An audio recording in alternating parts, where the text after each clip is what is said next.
السلام علیکم ورحمۃ اللہ وبرکاتہ۔ بنی اسرائیل کی ایک جماعت جو حضرت حزقیل علیہ السلام کے شہر میں آباد تھی، حضرت حزقیل علیہ السلام کے شہر میں رہا کرتی تھی۔ ایک مرتبہ شہر میں طاعون کی وبا پھیل گئی، طاعون کی بیماری پھیل گئی۔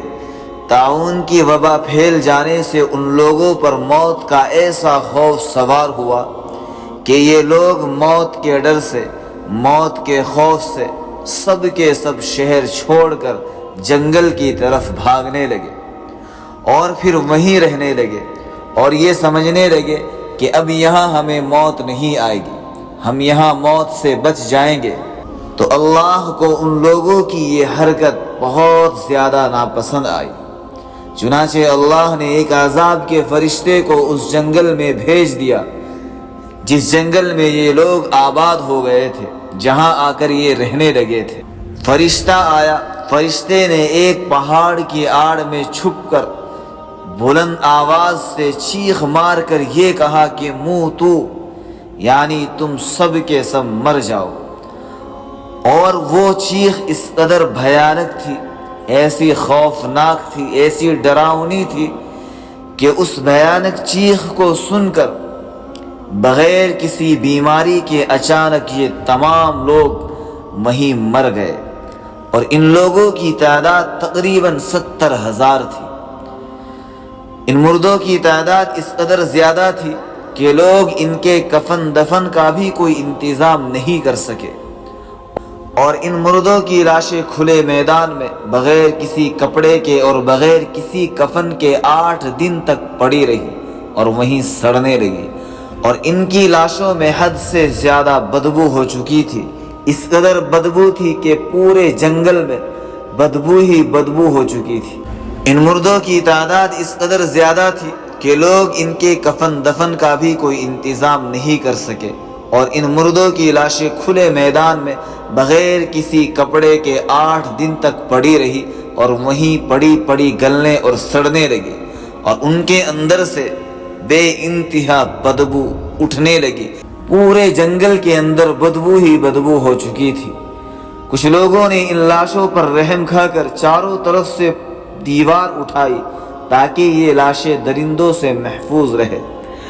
کچھ دنوں کے بعد حضرت حزقیل علیہ السلام کا اس جنگل میں ان لاشوں کے پاس سے گزر ہوا تو اپنی قوم کے 70,000 انسانوں کی اس موت ناگہانی اور بے گور و کفن لاشوں کی فراوانی کو دیکھ کر رنج اور غم سے ان کا دل بھر آیا۔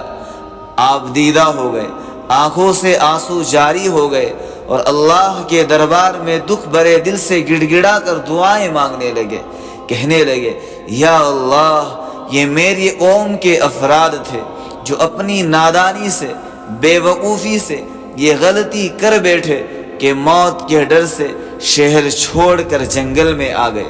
یہ سب میرے شہر کے باشندے ہیں، میرے شہر کے رہنے والے ہیں، یہ سب میرے اپنے لوگ ہیں۔ ان لوگوں سے مجھے انس حاصل تھا، مجھے محبت تھی، مجھے پیار تھا، اور یہ لوگ میرے دکھ میں، میرے سکھ میں، میرے غم اور رنج میں شریک ہونے والے لوگ تھے۔ افسوس کہ میری قوم ہلاک ہو گئی اور میں بالکل اکیلا اور تنہا رہ گیا۔ اے میرے اللہ، یہ وہ قوم تھی جو تیری حمد کیا کرتی تھی، تیری توحید کا اعلان کرتی تھی، تیری کبریائی کا خطبہ پڑھا کرتی تھی، تیرے نام کا ذکر کیا کرتی تھی، تجھے ہر وقت یاد کیا کرتی تھی۔ آپ بڑے سوز دل کے ساتھ دعا میں مشغول تھے، اللہ سے اپنا درد کہہ رہے تھے، اللہ کے سامنے اپنا دکھڑا سنا رہے تھے کہ اچانک آپ پر یہ وحی اتر پڑی کہ اے حزقیل، آپ ان بکھری ہوئی ہڈیوں سے فرما دیجئے کہ اے ہڈیوں، بے شک اللہ تم کو حکم دیتا ہے کہ تم اکٹھی ہو جاؤ۔ یہ سن کر بکھری ہوئی ہڈیوں میں حرکت پیدا ہوئی، اور ہر آدمی کی ہڈیاں جمع ہو کر ہڈیوں کے ڈھانچے بن گئے۔ پھر یہ وحی آئی کہ اے حزقیل، اب آپ یہ فرما دیجئے اے ہڈیوں، تم کو اللہ کا یہ حکم ہے کہ تم گوشت پہن لو۔ یہ کلام سنتے ہی فوراً ہڈیوں کے ڈھانچوں پر گوشت پوست چڑھ گئے۔ پھر تیسری بار یہ وحی نازل ہوئی، اے حزقیل اب یہ کہو کہ اے مردو خدا کے حکم سے تم سب اکٹھے ہو جاؤ۔ چنانچہ آپ کی زبان سے یہ جملہ نکلتے ہی 70,000 لاشیں ایک دم یہ پڑھتے ہوئے کھڑی ہو گئی، سبحانک اللہم و بحمدک لا الہ الا انت۔ اللہ کی ذات پاک ہے، وہ تمام تعریف کے لائق ہے، اس کے برابر کوئی بھی نہیں ہے، وہ ہر چیز پر قدرت طاقت رکھتا ہے، اس کے سامنے کسی کی کوئی حیثیت نہیں ہے۔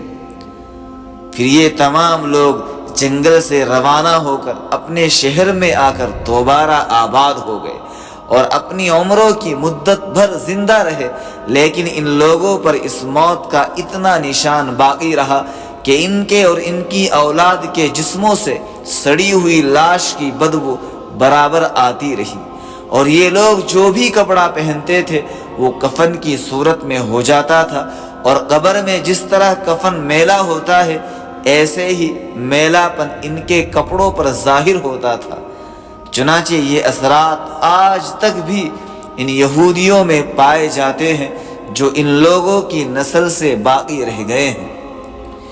دوستو، انسان کو اس واقعے سے یہ ضرور سیکھنا چاہیے کہ موت ایک اللہ کا حکم ہے، وہ جہاں آنی ہوگی ضرور آئے گی، موت سے کوئی انسان بچ نہیں سکتا۔ اصل معاملہ یہ ہے کہ ہمیں یہ دیکھنا ہے کہ ہم نے موت کے لیے تیاری کتنی کی ہے۔ موت ایک اللہ کا امر ہے، اٹل فیصلہ ہے، وہ آ کر رہے گی، وہ پکڑے گی، کسی کو بیٹھے ہوئے، کسی کو لیٹے ہوئے، کسی کو بیماری کی شکل میں اور کسی کو اچانک، موت کسی کو نہیں چھوڑے گی۔ بہترین عقل مند انسان وہی ہے جو موت سے پہلے موت کی تیاری کرے، آخرت کو بہتر بنانے کی کوشش کرے، اللہ کے حکم کو مان کر زندگی گزارے، نبی علیہ السلام کی اطاعت پر چلے۔ اللہ تبارک و تعالیٰ سے دعا ہے اللہ تعالیٰ ہم سب کو اس واقعے سے کچھ سیکھنے کی اور اس طریقے سے کہ ہمارا رب ہم سے راضی ہو جائے زندگی گزارنے کی توفیق عطا فرمائے۔ السلام علیکم ورحمۃ اللہ وبرکاتہ۔